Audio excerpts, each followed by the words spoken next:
Assalamualaikum warahmatullahi wabarakatuh. Perkenalkan, saya di sini akan mempresentasikan tentang sistem perpipaan pada industri gula tebu yang disusun oleh saya sendiri, Taufik Hidayat, NIM 19320052, jurusan Teknik Mesin, Fakultas Teknik, Universitas Jana Badra, Yogyakarta. Untuk yang pertama, yaitu bab 1, berisi pendahuluan. A. Latar belakang. B. Rumusan masalah. C. Tujuan. Dan D. Manfaat. Untuk latar belakang, industri merupakan salah satu hal yang penting dalam pemenuhan kebutuhan manusia. Suatu industri harus fleksibel secara teknis, ekonomis, memperhatikan aspek keselamatan yang maksimal, dan mempunyai dampak lingkungan yang minimal.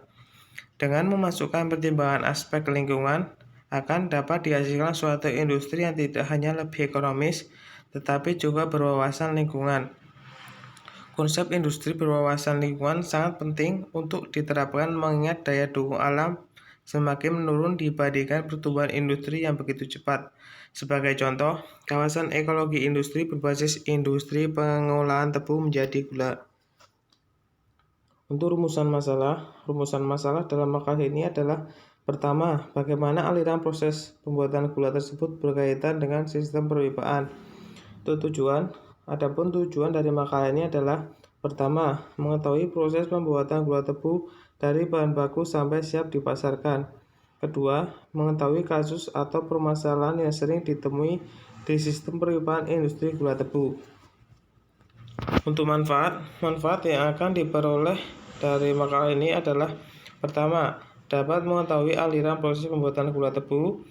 Kedua, dapat mengetahui kasus atau permasalahan yang sering ditemui di sistem perpipaan industri gula. Terus selanjutnya, bab 2, pembahasan. Yang pertama, sejarah industri gula. Gula pada awalnya, gula tebu dikenal oleh orang-orang Polinesia, kemudian menyebar ke India. Pada tahun 510 sebelum Masehi, ketika menguasai India, Raja Darius dari Persia menemukan batang rumputan yang menghasilkan madu tanpa lebah atau tebu.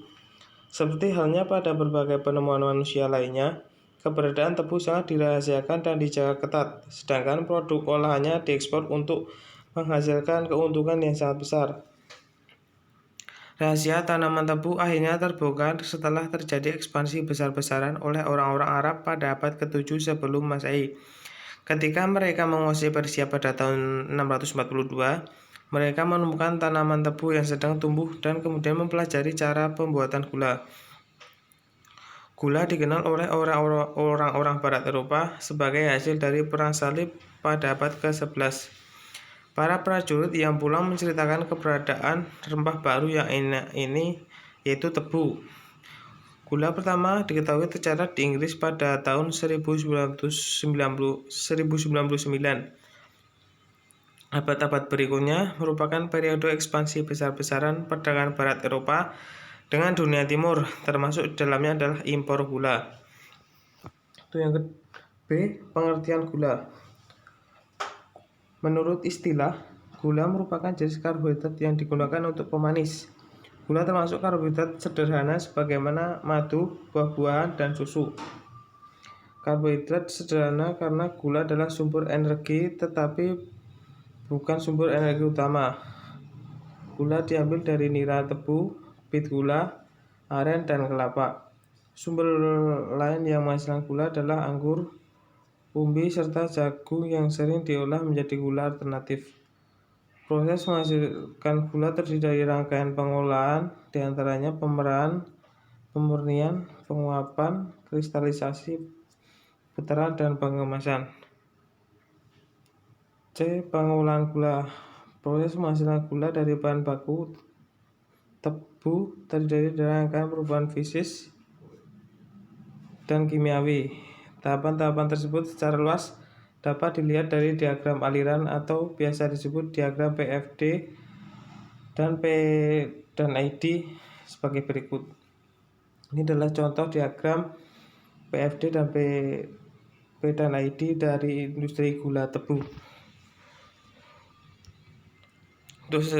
Dari diagram di atas, secara lebih detail proses pengolahan bahan baku berupa tebu sampai menjadi produk gula yang siap dipasarkan dari diagram yang siap dipasarkan. Dari diagram aliran proses di atas dapat diuraikan sebagai berikut. Yang pertama yaitu proses pemerahan. Proses pemerahan bertujuan untuk mengambil nira sebanyak-banyaknya dari batang tebu dengan meminimalkan nira yang hilang dalam ampas. Tebu yang telah ditimbang ditarik ke muka meja tebu. Selanjutnya dimasukkan ke can carrier. Tebu dipotong-potong terlebih dulu oleh pisau tebu dan dipecah-pecah oleh hammer shredder. Selanjutnya diperah di gilingan 1 dan berturut-turut sampai gilingan 4. Sebagai pengecer, untuk mendapatkan nira sebanyak-banyaknya, digunakan air imbibisi pada ampas yang keluar dari gilingan 3. Nira yang keluar dari gilingan 4 digunakan sebagai pengecer ampas yang keluar dari gilingan 2. Nira yang keluar dari gilingan 3 digunakan sebagai pengecer ampas yang keluar dari gilingan 1. Sedangkan nira yang keluar dari gilingan 1 dan 2 ditampung sebagai nira mentah yang belum tersaring. Lalu disaring dengan DSM screen dan dihasilkan ditampung di bak nira dan dipompa menuju timbangan nira atau timbangan Bologne. Yang kedua yaitu proses pemurnian. Di dalam proses pemurnian tujuannya untuk memisahkan kotoran yang terdapat dalam nira mentah sehingga dapat didapatkan nira encer dan blotong. Proses-proses di dalam proses pemurnian adalah A. Dari ST gilingan nira ditimbang dalam timbangan Bologne.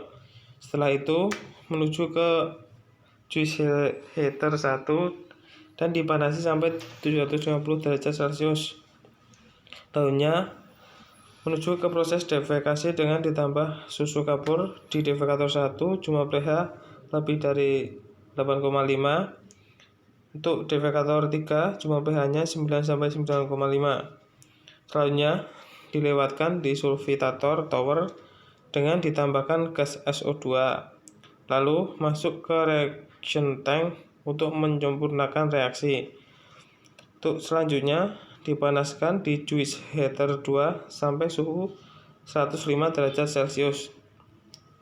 Selanjutnya masuk ke flash tank, kemudian ditambahkan flocculant. Lalu masuk ke STC atau single trace clarifier untuk memisahkan nira jernih dan endapan. Selanjutnya nira jernih disaring dengan saringan nira jernih atau nira encer. Kemudian masuk ke tangki nira jernih.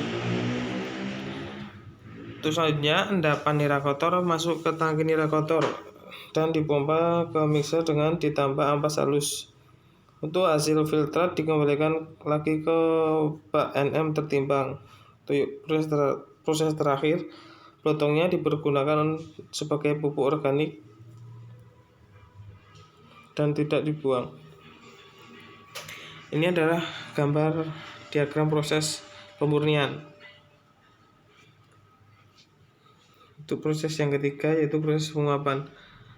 Proses penguapan bertujuan untuk menguapkan air di dalam nira encer sampai didapatkan kekentalan tertentu. Prosesnya sebagai berikut. Yang pertama, nira encer dipanaskan dalam pemanas nira 3 sampai mencapai suhu 1100 derajat Celcius. B. Kemudian nira diuapkan dalam evaporator Wardrobe menjadi nira kental berkadar 600 Brix. C. Yang ketiga, nira kental kemudian disulfitir dengan gas SO2 sampai pH-nya 5,6 sampai 5,7. Ini adalah gambar diagram proses penguapan.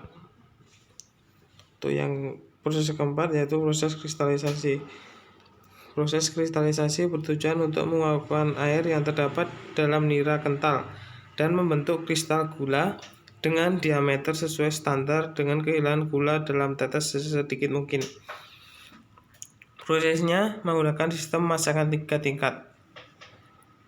Proses yang pertama, masakan A bahan Dimasukkan bibit A atau B, nira kental, clear SAS, dan leburan gula D2.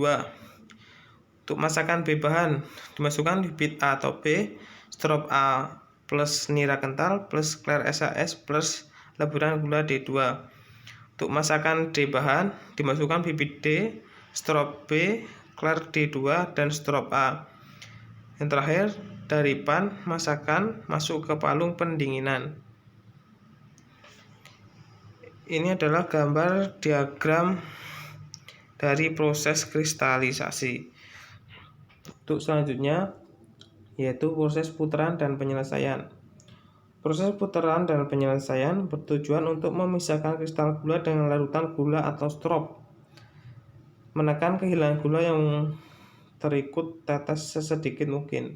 Untuk proses-prosesnya adalah A.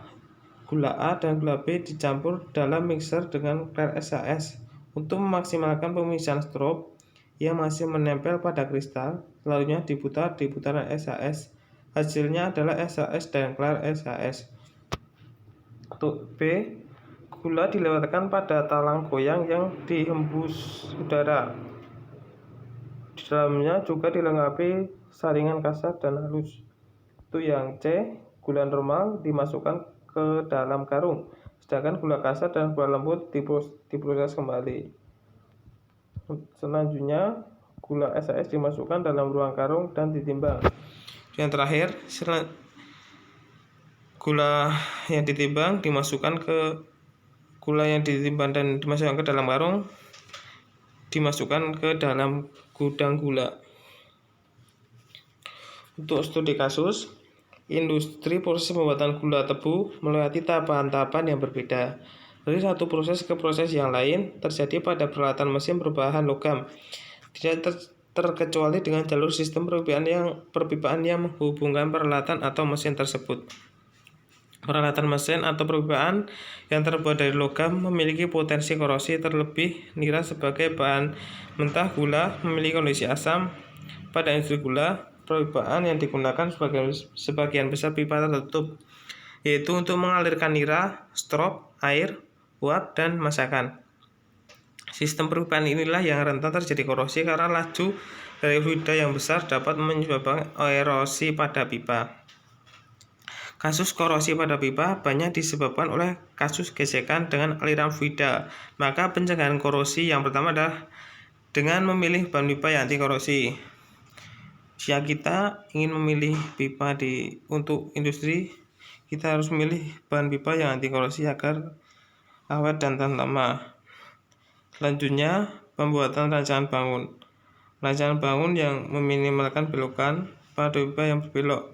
Jika aliran fluida cukup tinggi akan menyebabkan hantaman berlebih pada belokan, sehingga belokan akan cepat terkorosi.